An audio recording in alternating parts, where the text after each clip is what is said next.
if you allow bad habits once in your day-to-day, right? You allow junk food, excessive gaming, sins, right? Even if they are small sins, right? Perhaps just bad words in the beginning.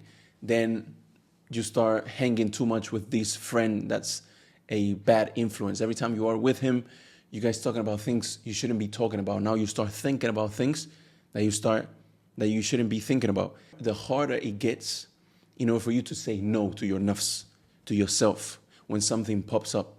Now, when somebody approaches you and invites you to do something you shouldn't be doing, right? You put always yourself in this environment.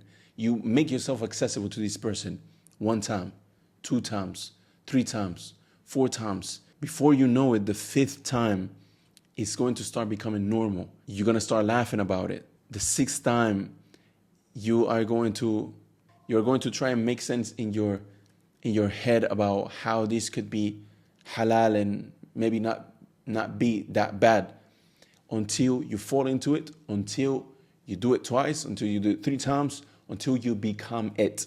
So the cycle is not like from one day to another. Just like gaining discipline is not from one